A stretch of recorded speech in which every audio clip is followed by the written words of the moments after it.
I'm Gary Steuer. I'm President and CEO of the Bonfils-Stanton Foundation. And the Bonfils-Stanton Foundation is a major funder, grant maker, and supporter of both arts and culture and leadership within the Denver community as well as Colorado.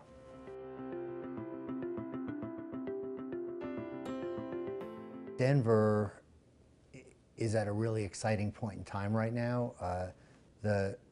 It has so many great assets. It's a city that's, obviously has the asset of having some of the most extraordinarily beautiful country in the world at its doorstep. And that's pretty unusual to have a major city and increasingly a kind of global city with such extraordinary beauty. I think Denver is, I just see it continuing to rise as a great city, a great American city, a great world city. I think it just has so many assets.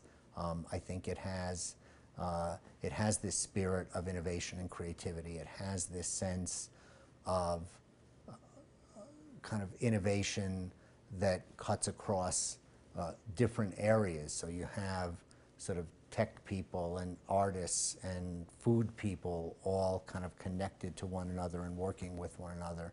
The city has, through the universities, the ability to attract people who, whether from within Colorado or around the country, want to live here. And part of the reason they come to study here is because they want to live here after they graduate. And so you have this, I think, extraordinary continual flow of people who come here as students and then decide they want to stay. And maybe they knew that before they came here to study, or maybe just the experience of living here for 4 years makes them decide, hey, this is where I want to make my life. And that continual influx of new energy, of new talent, of young people is really, really great for the city as well.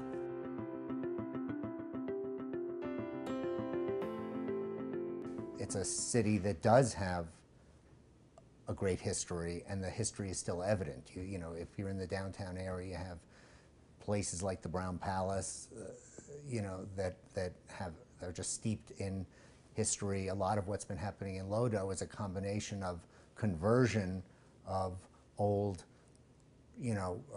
early 20th century, late 19th century warehouses and manufacturing buildings that have been converted into lofts, plus new buildings going up.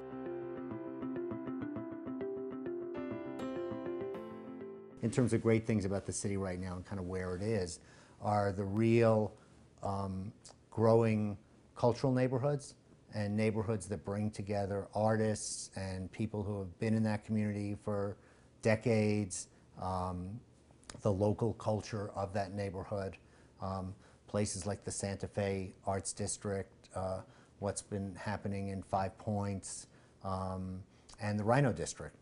So there are all these kind of really cool neighborhoods that are kind of organizing themselves around arts and culture, around kind of the what's become known as sort of the makers movement, people who are doing small manufacturing, making artisan products, crafts, quilting, wood, metalwork, but also microbreweries and micro distilleries and food products. And so, that kind of energy is happening in a lot of different neighborhoods within the city. This city is really filled with a very, very strong art scene across all disciplines, both the kind of traditional arts, the major institutions, the symphony, opera, ballet, also extraordinary art museums. The fact that the city has the Denver Art Museum, one of the great encyclopedic art museums in the country, plus the Clifford Still Museum, perhaps the greatest single artist museum in the country, the Museum of Contemporary Art Denver, one of the best museums of its kind in the country.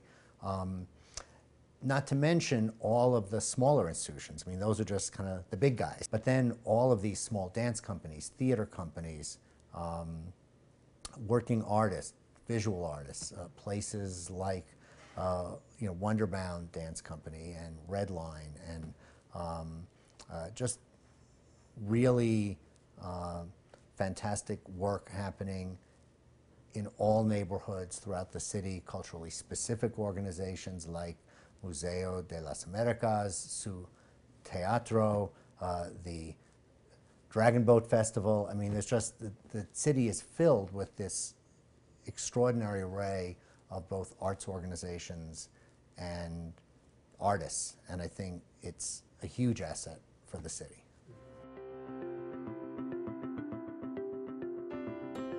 So there are all these things about Denver that I think still remain to be discovered by the rest of the country and the rest of the world, so it makes me really optimistic about the future here. Because you don't have to invent anything. It is here. It's not putting a spin on something. It's not having to create something, and that almost never works because it's not authentic. You know, cities that try and create these kind of artificial cultural districts almost always fail. And in the case of Denver, all of this has kind of been happening in an organic, natural way, which I think is really sustainable, and that's really something that you can build on for the future.